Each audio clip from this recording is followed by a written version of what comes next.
So, friends,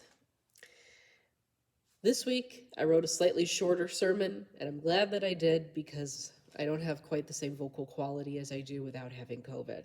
But you made it. Week 7 of Stump the Preacher 2022. Another one down in the books. Thanks so much for helping me participate in my beloved annual tradition.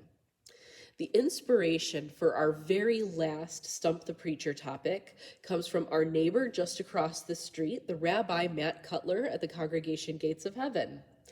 Back when I was compiling ideas for Stump the Preacher 2022, and I made it Facebook public that I was looking for topics, Matt texted me with these 2 verses from Nehemiah and told me to talk about joy. Challenge accepted. So here we go. One of the reasons I've always adored my Stump the Preacher sermon series is because of this opportunity that it avails me to have these conversations with other faith traditions, to step outside of the Christian box and explore the ways that we all interact with the divine. And some of those ways are very different from what we're used to in this building. And it can be a very rich blessing to expand our minds like that. It's also a wonderful blessing to break down these imaginary walls that we surround ourselves with that keep us insulated in this community instead of out there engaging with the greater world and loving our neighbors as we should. So this has always been a very spirit-led movement in my soul. And boy, I have a lot to say in this particular week about the joy of being alive. As you guys know, there's been a lot going on in my life right now. My baby boy, my 3.5-year-old son, Alexander Harper, just started preschool. My sister just got married. My parents are staying with us for 2 more weeks. So we have this wonderful opportunity for a family reunion that we don't get very often because I'm here and they're in Chicago. And I'm getting ordained on October 8th. I have an unquestionably wonderful life. A partner who's my best friend, 3 happy, healthy children, a close-knit, extended family, dear friends, a passion for God and music that constantly weaves harmony into my spirit. And this is all before I've even mentioned you guys. I'm so eternally grateful for this ministry, for all of the people that God puts in my life because of this calling, and for the love that sustains me through all of it. Just look around you. Yeah, no, seriously, do it. This is a video. So y'all can't start giving me those nonverbal cues to, move along and actually change the course of the way this is going to go because it's pre-recorded. You can't sit there and look at your watch. Look at me. Look at your watch. Look at me. Ain't going to work this morning. So anyway, I'm going to set a timer for this admittedly awkward request. And I'm going to give you nothing else to do for the next 10 seconds. Look around you, at your neighbor, at this building, at what's going on in the church in general, and think about what God is doing in this church right now. And go.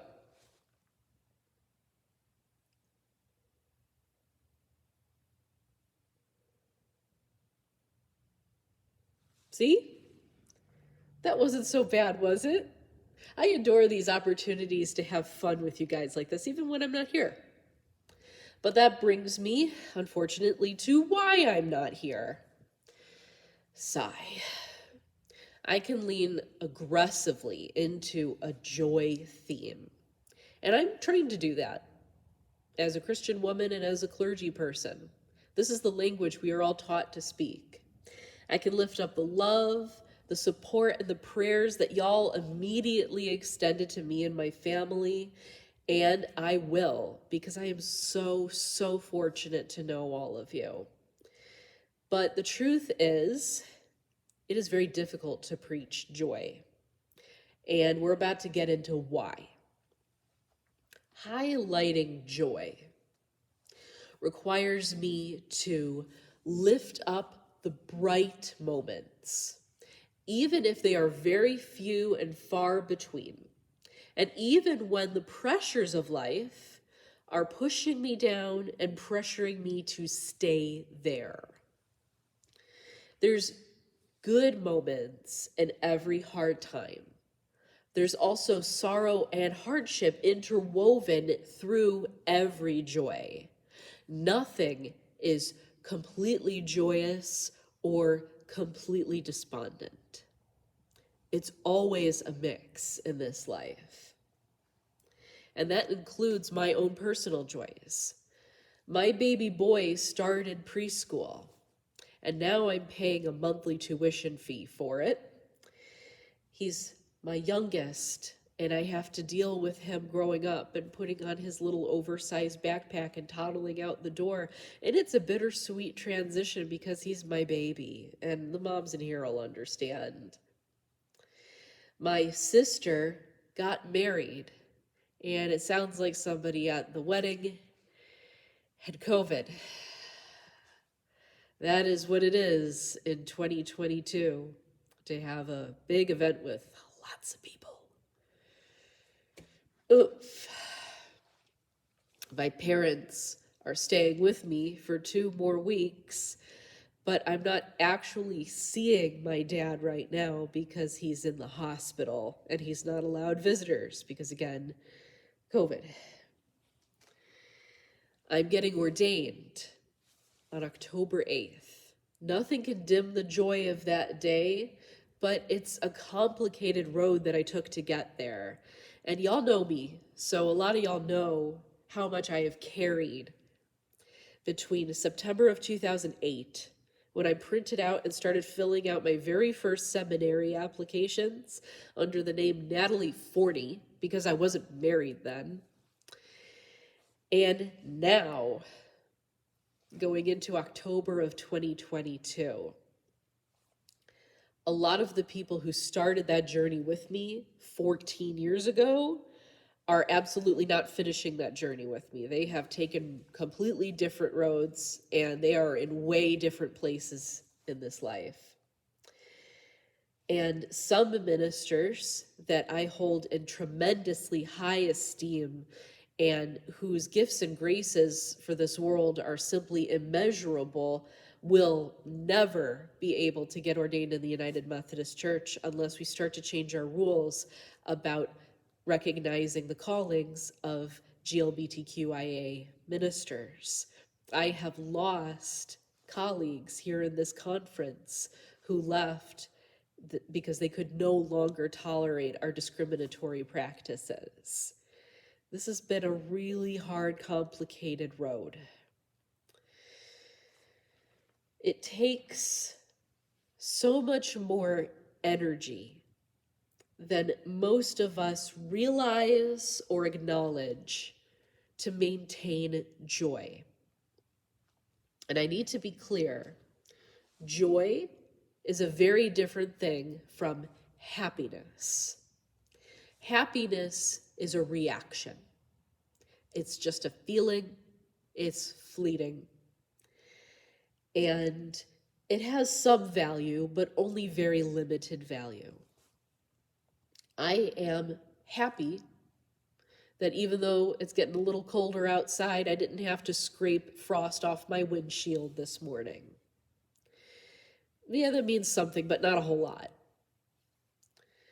Joy, on the other hand, is a choice, an attitude, a value, a priority. And I maintain joy despite whatever I'm going through because I have placed this intentional emphasis on how I am blessed to have this life, no matter what is in it, because it is the greatest and most precious gift from God. I'm joyous of my life partner of 21 years. I'm joyous of my family. I'm joyous of my calling. I am joyous of my relationship with God. I do the heavy lifting of carrying those notes and holding them all the way at the top of the score of my life, even when my life is otherwise a cacophony of unpleasant noise. And you know what I mean. Sean and I are parents of a big family. We've got 7 people in our house right now, and we bemoan our noisy house all of the time. The yelling, the sparring children, the musical toys that were certainly invented by Satan himself, and the TV that plays either Blippi or Daniel Tiger's Neighborhood 24 hours a day. And if you don't know what either of those TV programs are, then please count that among the blessings that you lift to the top of your score of life. It means you never find yourself at 10 o'clock at night washing dishes and singing, "Excavator, excavator, hey dirt, see you later, I'm an excavator." See, you had no idea how blessed you are. Count that as your joy. You'll never get that out of your head now. But I digress. It makes us sound good if we claim to prioritize joy. There's a lot of social value in being able to do that. It certainly enhances our mental and spiritual wellness to name joys at least once a day and then focus on them. It gets that dopamine going. But it's just not easy. In fact, it's often counterintuitive to focus on our joy. It feels maladaptive. Because if we focus on our joy, those are the things that are going well in our lives, and not the things that need the most attention. The things that need the most attention in our lives right now are the problems that need fixing. So how could those not be dragging out the most of our attention? That's what we need to be doing. That's what it takes to survive, is to see where the problems are and then start addressing them. But as Nehemiah tells us in this morning's very short scripture reading, God calls us to do more than survive. And a faithful life in God calls us beyond survival to thriving. Thriving in the Lord takes more than just fixing problems. Nehemiah's audience in this passage is extremely painfully aware of how complicated and burdensome life can be and how difficult it is to prioritize joy. Nehemiah, this book, takes place after the Judahites, the people who live in Judah, the southern kingdom of Israel, have returned home to the southern kingdom after living in exile in Babylon, after the Babylonian Empire sacked Jerusalem and destroyed their temple. This community of people is now finally home and starting to rebuild. Nehemiah names himself their governor and then advises his neighbors into the future that he hopes that they can have. And he recalls that now when they hear the familiar words of the law of the Torah, the words that Moses taught their people thousands of years before, they cry. Because it's so hard to follow those laws faithfully, and it always has been. And any word from their faith is triggering because it reminds them of what was taken from them during their years in captivity. Their temple was annihilated. Their loved ones were killed in war, and they themselves were taken as prisoners. Their enemies taunted them for years. This population is recovering from an absolutely immense trauma. So how can they possibly move forward? And how can they do that with integrity? If they try to move on with their lives, is that not a complete slap in the face to what they have been through? Joy to this people, Israel, is recovery. It's reclaiming life and power from their oppressors. Joy is these words from a song called Held, from a singer named Natalie Grant, who says at the beginning of the second verse, "This hand is bitterness. We want to taste it and let the hatred numb our sorrow. The wise hand opens slowly to lilies of the valley and tomorrow." Babylon wanted to take away the southern kingdom's future. And by naming the joy that is present, the Judahites were taking their future back. It's perfectly fine, normal, and healthy to know sadness, to know anger, to go through cycles of grief and pain. But because of the wisdom of Nehemiah, we learn that there are two things that are always true about prioritizing joy in our lives. When we prioritize joy, we have the strength of God, and we acknowledge the holiness of each day, no matter what that day is filled with. So let's look at this together from an easier angle first. What's getting you down right now? What are the problems that you need to fix? What's wounding you or dimming your light or making your life less enjoyable? Name those things. It's okay. You can do it. You're going to mumble them in your head anyway. Just say it out loud. Lift it up to God. Don't succumb to despair or despondency, the opposites of joy. Don't set up shop in those spaces and then decide that that's where you're going to hang out for good.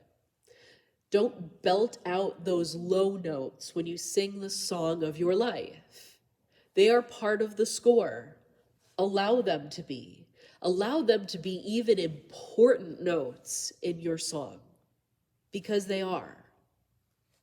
But any choir folks will really appreciate this. Look at joy as the descant of your choir anthem. Joy is these ethereal high notes that the sopranos in your choir lift up over the melody, even the melody that you are very used to after several verses of singing it.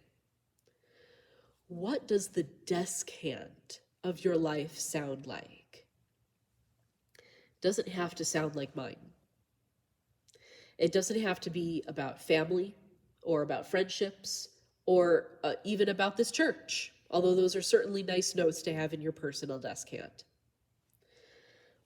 Write your own personal descant and own it and belt that out, because that is your joy. And when you sing those notes, you take on the strength of the divine and you name the holiness of your day. When life sounds like a nonstop chorus of some annoying song like Baby Shark, your descant proclaims upward to the heavens, I know who I am. I am a mom. I am a wife. I am a minister. I am a shoe fanatic, a rare doll collector, and a video game nerd. And I am darn proud. I'm Natalie, and by the grace of God, I'm here, and I'm not going anywhere. I have joy. Sing it out, friends. Amen.